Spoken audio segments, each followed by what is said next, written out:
मन की बात सुनने के बाद खिलौनों की नई नई डिमांड सुनने का शायद एक नया काम सामने आ जाएगा। साथियों, खिलौने जहाँ एक्टिविटी को बढ़ाने वाले होते हैं, तो खिलौने हमारी आकांक्षाओं को भी उड़ान देते हैं। खिलौने केवल मन ही नहीं बहलाते, खिलौने मन बनाते भी हैं और मकसद गढ़ते भी हैं। मैंने कहीं पढ़ा कि खिलौनों के संबंध में गुरुदेव रविंद्रनाथ टैगोर ने कहा था कि बेस्ट टॉय वो होता है जो इनकम्प्लीट हो, ऐसा खिलौना जो अधूरा हो और बच्चे मिलकर खेल खेल में उसे पूरा करें। गुरुदेव टैगोर ने कहा था कि जब वो छोटे थे तो खुद की कल्पना से घर में मिलने वाले सामानों से ही अपने दोस्तों के साथ अपने खिलौने और खेल बनाया करते थे। लेकिन एक दिन बचपन के उन मौज मस्ती भरे पलों में बड़ों का दखल हो गया। हुआ ये था कि उनका एक साथी एक बड़ा और सुंदर सा विदेशी खिलौना लेकर आ गया। खिलौनों को लेकर इतराते हुए अब सब साथी का ध्यान खेल से ज्यादा खिलौने पर रह गया। हर किसी के आकर्षण का केंद्र खेल नहीं रहा, खिलौना बन गया। जो बच्चा कल तक सबके साथ खेलता था, सबके साथ रहता था, घुल मिल जाता था, खेल में डूब जाता था, वो अब दूर रहने लगा। एक तरह से बाकी बच्चों से भेद का भाव उसके मन में बैठ गया। महंगे खिलौने में बनाने के लिए भी कुछ नहीं था, सीखने के लिए भी कुछ नहीं था। यानी कि एक आकर्षक खिलौने ने एक उत्कृष्ट बच्चे को कहीं दबा दिया, छिपा दिया, मुरझा दिया। इस खिलौने ने धन का, संपत्ति का, जरा बड़प्पन का प्रदर्शन कर लिया, लेकिन उस बच्चे की क्रिएटिव स्पिरिट को बढ़ने और संवरने से रोक दिया। खिलौना तो आ गया, पर खेल खत्म हो गया और बच्चे का खिलना भी खो गया।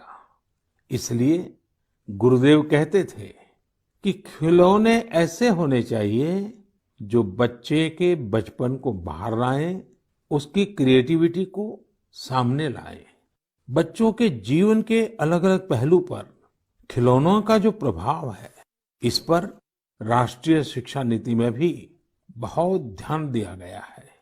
खेल खेल में सीखना, खिलौने बनाना सीखना, खिलौने जहां बनते हैं वहां की विजिट करना, इन सबको करिकुलम का हिस्सा बनाया गया है। साथियों, हमारे देश में लोकल खिलौनों की बहुत समृद्ध परंपरा रही है। कई प्रतिभाशाली और कुशल कारीगर हैं जो अच्छे खिलौने बनाने में महारत रखते हैं। भारत के कुछ क्षेत्र टॉय क्लस्टर्स यानी खिलौने के केंद्र के रूप में भी विकसित हो रहे हैं। जैसे कर्नाटक के रामनगरम में चन्नापटना, आंध्र प्रदेश के कृष्णा में कोंडापल्ली, तमिलनाडु में तंजौर, असम में धुबरी, उत्तर प्रदेश का वाराणसी, कई ऐसे स्थान हैं, कई नाम गिना सकते हैं।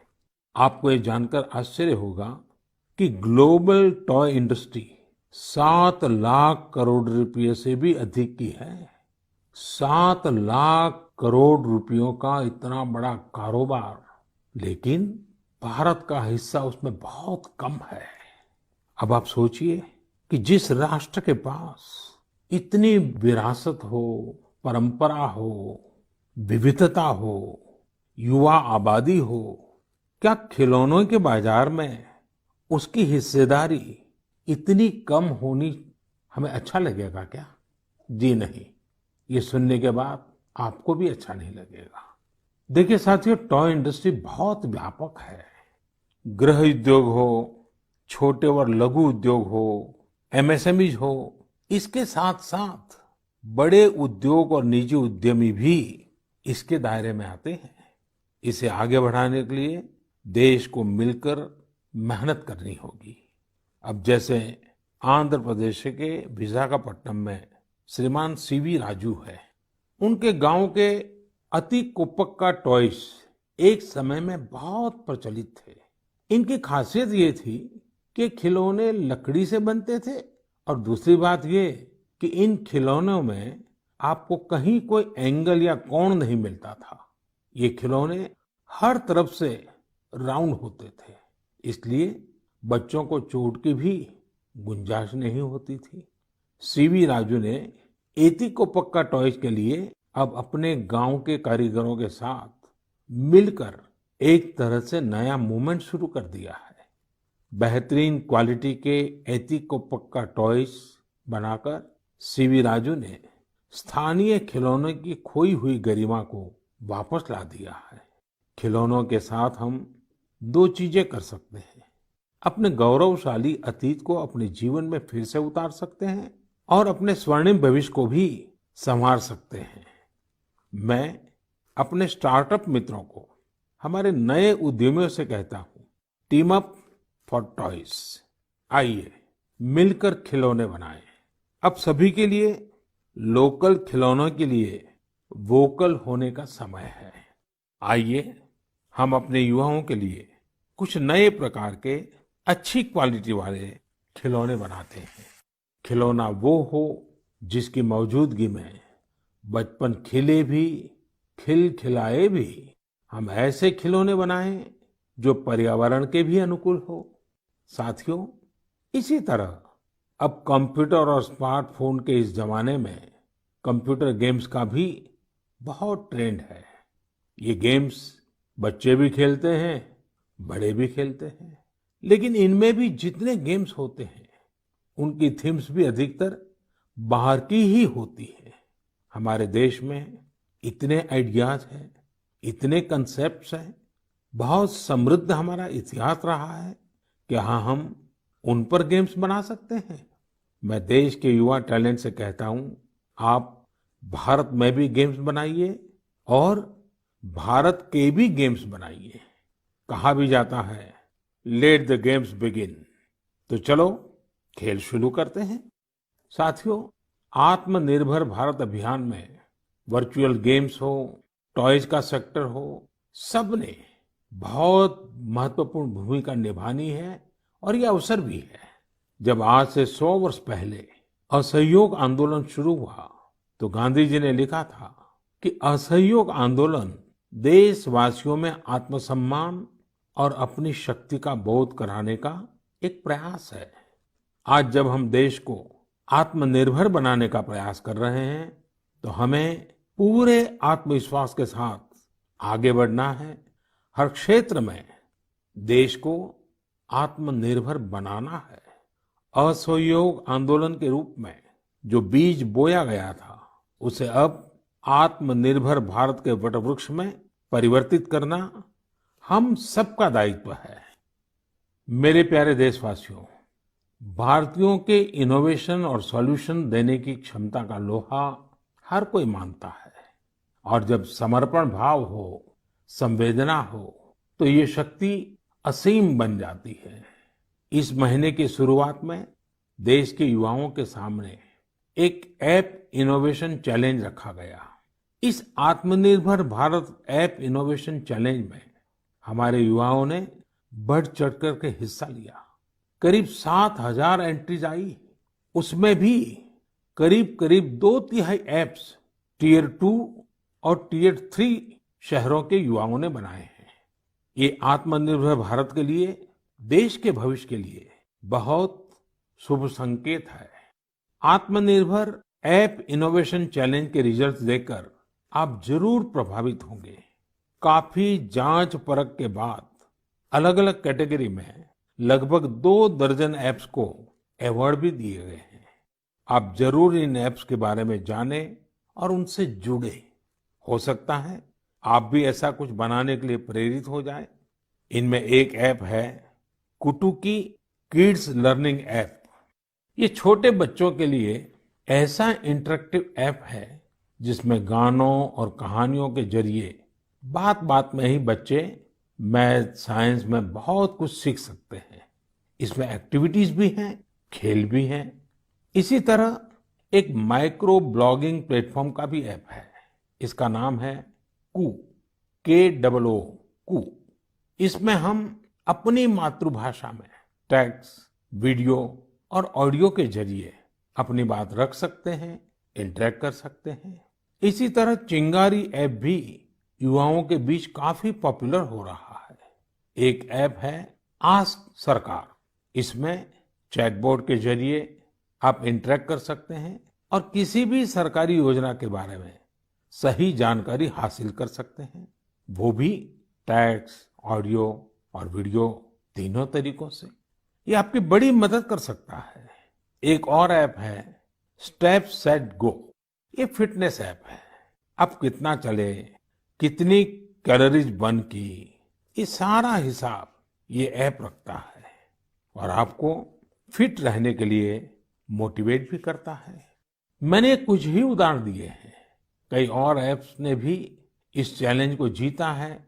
कई बिजनेस ऐप्स हैं, गेम्स के ऐप्स हैं, जैसे is equal to books and expense, Zoho workplace, FTC talent. आप इनके बारे में नेट पर सर्च करिए, आपको बहुत जानकारी मिलेगी। आप भी आगे आए, कुछ इनोवेट करें, कुछ इम्प्लीमेंट करें। आपके प्रयास आज के छोटे छोटे स्टार्टअप्स कल बड़ी बड़ी कंपनियों में बदलेंगे और दुनिया में भारत की पहचान बनेंगे। और आप ये मत भूलिए कि आज जो दुनिया में बहुत बड़ी बड़ी कंपनियां नजर आती है ना, वे भी कभी स्टार्टअप हुआ करती थी। प्रिय देशवासियों, हमारे यहाँ के बच्चे, हमारे विद्यार्थी अपनी पूरी क्षमता दिखा पाए, अपना सामर्थ्य दिखा पाए, इसमें बहुत बड़ी भूमिका न्यूट्रिशन की भी होती है, पोषण की भी होती है। पूरे देश में सितंबर महीने को पोषण माह, न्यूट्रिशन मंथ के रूप में मनाया जाएगा। नेशन और न्यूट्रिशन का बहुत गहरा संबंध होता है। हमारे यहाँ एक कहावत है, यथा अन्नम तथा मन्नम, यानी जैसा अन्न होता है वैसा ही हमारा मानसिक और बौद्धिक विकास भी होता है। एक्सपर्ट्स कहते हैं कि शिशु को गर्भ में और बचपन में जितना अच्छा पोषण मिलता है, उतना अच्छा उसका मानसिक विकास होता है और वो स्वस्थ रहता है। बच्चों के पोषण के लिए भी उतना ही जरूरी है कि माँ को भी पूरा पोषण मिले। और पोषण या न्यूट्रिशन का मतलब केवल इतना ही नहीं होता कि आप क्या खा रहे हैं, कितना खा रहे हैं, कितनी बार खा रहे हैं। इसका मतलब है आपके शरीर को कितने जरूरी पोषक तत्व, न्यूट्रिएंट्स मिल रहे हैं। आपको आयरन, कैल्शियम मिल रहे हैं या नहीं, सोडियम मिल रहा है या नहीं, विटामिन्स मिल रहे हैं या नहीं, ये सब न्यूट्रिशन के बहुत इंपॉर्टेंट एस्पेक्ट्स हैं। न्यूट्रिशन के इस आंदोलन में पीपल पार्टिसिपेशन भी बहुत जरूरी है। जन भागीदारी ही इसको सफल करती है। पिछले कुछ वर्षों में इस दिशा में देश में काफी प्रयास किए गए हैं। खासकर हमारे गांवों में इसे जन भागीदारी से जन आंदोलन बनाया जा रहा है। पोषण सप्ताह हो, पोषण माह हो, इनके माध्यम से ज्यादा जागरूकता पैदा की जा रही है। स्कूलों को जोड़ा गया है, बच्चों के लिए प्रतियोगिताएं हो, उनमें अवेयरनेस बढ़े, इसके लिए भी लगातार प्रयास जारी हैं। जैसे क्लास में एक क्लास मॉनिटर होता है, उसी तरह न्यूट्रिशन मॉनिटर भी हो, रिपोर्ट कार्ड की तरह न्यूट्रिशन कार्ड भी बने, इस तरह की भी शुरुआत की जा रही है। पोषण माह, न्यूट्रिशन मंथ के दौरान माय गॉव पोर्टल पर एक फूड एंड न्यूट्रिशन क्विज भी आयोजित की जाएगी और साथ ही एक मीम कंपटीशन भी होगा। आप खुद पार्टिसिपेट करें और दूसरों को भी मोटिवेट करें। साथियों, अगर आपको गुजरात में सरदार वल्लभ भाई पटेल के स्टैच्यू ऑफ यूनिटी जाने का अवसर मिला होगा और कोविड के बाद जब वो खुलेगा और आपको जाने का अवसर मिलेगा, तो वहाँ एक यूनिक प्रकार का न्यूट्रिशन पार्क बनाया गया है। खेल खेल में ही न्यूट्रिशन की शिक्षा आनंद प्रमोद के साथ वहाँ जरूर देख सकते हैं। साथियों, भारत एक विशाल देश है। खान पान में ढेर सारी विविधता है। हमारे देश में छह अलग अलग ऋतुएं होती हैं। अलग अलग क्षेत्रों में वहाँ के मौसम के हिसाब से अलग अलग चीजें पैदा होती हैं। इसलिए ये बहुत ही महत्वपूर्ण है कि हर क्षेत्र के मौसम, वहाँ के स्थानीय भोजन और वहाँ पैदा होने वाले अन्न, फल, सब्जियों के अनुसार एक पोषक, न्यूट्रिएंट रिच डाइट प्लान बने। अब जैसे मिलेट्स, मोटे अनाज, रागी है, ज्वार है, ये बहुत उपयोगी पोषक आहार है। एक भारतीय कृषि कोष तैयार किया जा रहा है। इसमें हर एक जिले में क्या क्या फसल होती है, उनकी न्यूट्रिशन वैल्यू कितनी है, इसकी पूरी जानकारी होगी। ये आप सबके लिए बहुत बड़े काम का कोष हो सकता है। आइए, पोषण माह में पौष्टिक खाने और स्वस्थ रहने के लिए हम सभी को प्रेरित करें। प्रिय देशवासियों, बीते दिनों जब हम अपना स्वतंत्रता दिवस मना रहे थे, तब एक दिलचस्प खबर पर मेरा ध्यान गया। ये खबर है हमारे सुरक्षा बलों के दो जाबाज किरदारों की। एक है सोफी और दूसरी विदा। सोफी और विदा इंडियन आर्मी के श्वान है, डॉग्स हैं, और उन्हें chief of army staff commendation card से सम्मानित किया गया है। सोफी और विदा को ये सम्मान इसलिए मिला क्योंकि इन्होंने अपने देश की रक्षा करते हुए अपना कर्तव्य बखूबी निभाया है। हमारी सेनाओं में, हमारे सुरक्षा बलों के पास ऐसे कितने ही बहादुर श्वान हैं, डॉग्स हैं, जो देश के लिए जीते हैं और देश के लिए अपना बलिदान भी देते हैं। कितने ही बम धमाकों को, कितनी ही आतंकी साजिशों को रोकने में ऐसे डॉग्स ने बहुत अहम भूमिका निभाई है। कुछ समय पहले मुझे देश की सुरक्षा में डॉग्स की भूमिका के बारे में बहुत विस्तार से जानने को मिला। कई किस्से भी सुने। एक डॉग बलराम ने 2006 में अमरनाथ यात्रा के रास्ते में बड़ी मात्रा में गोला बारूद खोज निकाला था। 2002 में भावना ने आईईडी खोजा था। आईईडी निकालने के दौरान आतंकियों ने विस्फोट कर दिया और श्वान शहीद हो गए। 2-3 वर्ष पहले छत्तीसगढ़ के बीजापुर में सीआरपीएफ का स्निफर डॉग क्रैकर भी आईईडी ब्लास्ट में शहीद हो गया था। कुछ दिन पहले ही आपने शायद टीवी पर एक बड़ा भावुक करने वाला दृश्य देखा होगा, जिसमें बीड़ पुलिस अपने साथी डॉग रॉकी को पूरे सम्मान के साथ आखिरी विदाई दे रही थी। रॉकी ने 300 से ज्यादा केसों को सुलझाने में पुलिस की मदद की थी। डॉग की डिजास्टर मैनेजमेंट और रेस्क्यू मिशंस में भी बहुत बड़ी भूमिका होती है। भारत में तो national disaster response force NDRF ने ऐसे दर्जनों डॉग्स को स्पेशली ट्रेन किया है। कहीं भूकंप आने पर, इमारत गिरने पर, मलबे में दबे जीवित लोगों को खोज निकालने में ये डॉग्स बहुत एक्सपर्ट्स होते हैं। साथियों, मुझे यह भी बताया गया कि इंडियन ब्रीड के डॉग्स भी बहुत अच्छे होते हैं, बहुत सक्षम होते हैं। इंडियन ब्रीड्स में मुधोल हाउंड है, हिमाचली हाउंड है, ये बहुत ही अच्छी नस्लें हैं। राजपलायम, कन्नी, चिप्पी पराई और कोम्बाई भी बहुत शानदार इंडियन ब्रीड्स हैं। इनको पालने में खर्च भी काफी कम आता है और ये भारतीय माहौल में ढले भी होते हैं। अब हमारी सुरक्षा एजेंसियों ने भी इन इंडियन ब्रीड्स के डॉग्स को अपनी सुरक्षा दस्ते में शामिल कर रही है। पिछले कुछ समय में आर्मी, सीआईएसएफ, एनएसजी ने मुधोल हाउंड डॉग्स को ट्रेन करके डॉग स्क्वाड में शामिल किया है। सीआरपीएफ ने कोम्बाई डॉग्स को शामिल किया है। Indian council of agriculture research भी भारतीय नस्ल के डॉग्स पर रिसर्च कर रही है। मकसद यही है कि इंडियन ब्रीड्स को और बेहतर बनाया जा सके और उपयोगी बनाया जा सके। आप इंटरनेट पर इनके नाम सर्च करिए, इनके बारे में जानिए। आप इनकी खूबसूरती, इनकी क्वालिटी देखकर हैरान हो जाएंगे। अगली बार जब भी आप डॉग पालने की सोचें, आप जरूर इनमें से ही किसी इंडियन ब्रीड के डॉग को घर लाएं। आत्मनिर्भर भारत जब जन मन का मंत्र बन ही रहा है, तो कोई भी क्षेत्र इससे पीछे कैसे छूट सकता है। मेरे प्रिय देशवासियों, कुछ दिनों बाद 5 सितंबर को हम शिक्षक दिवस मनाएंगे। हम सब जब अपने जीवन की सफलताओं को, अपनी जीवन यात्रा को देखते हैं, तो हमें अपने किसी न किसी शिक्षक की याद अवश्य आती है।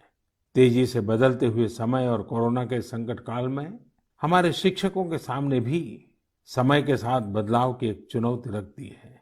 मुझे खुशी है कि हमारे शिक्षकों ने इस चुनौती को न केवल स्वीकार किया, बल्कि उसे अवसर में बदल भी दिया है।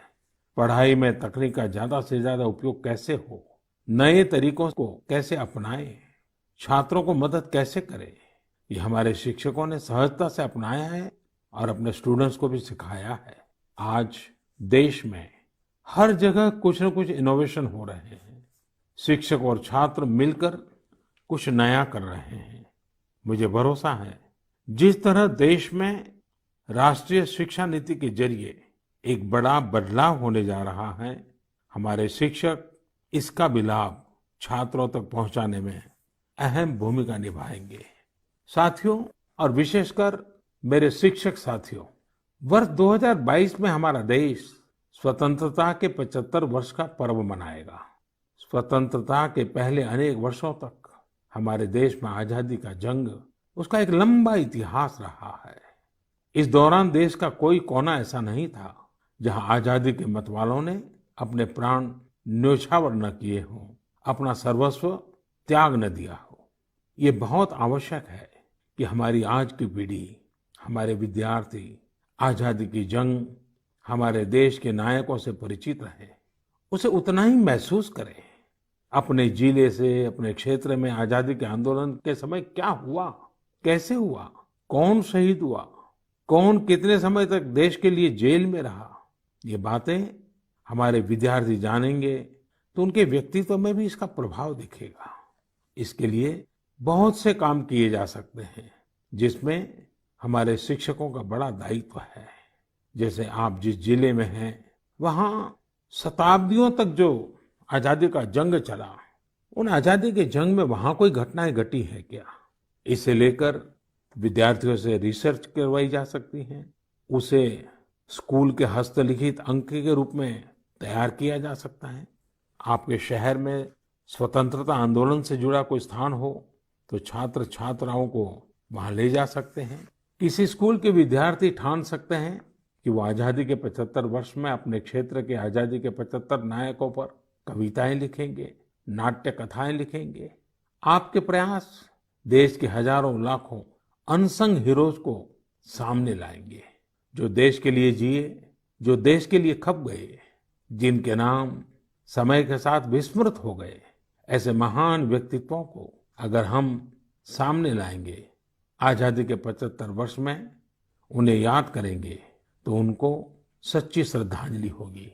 और जब 5 सितंबर को शिक्षक दिवस मना रहे हैं, तब मैं मेरे शिक्षक साथियों से जरूर आग्रह करूंगा कि वे इसके लिए एक माहौल बनाएं, सबको जोड़ें और सब मिलकर के जुट जाएं।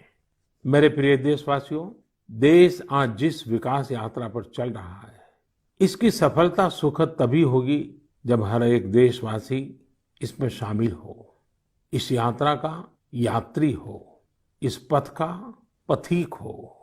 इसलिए ये जरूरी है कि हर एक देशवासी स्वस्थ रहे, सुखी रहे और हम मिल करके कोरोना को पूरी तरह से हराएं। कोरोना तभी हारेगा जब आप सुरक्षित रहेंगे, जब आप 2 गज की दूरी, मास्क जरूरी, इस संकल्प का पूरी तरह से पालन करेंगे। आप सब स्वस्थ रहिए, सुखी रहिए। इन्हीं शुभकामनाओं के साथ अगली मन की बात में फिर मिलेंगे। बहुत बहुत धन्यवाद। नमस्कार।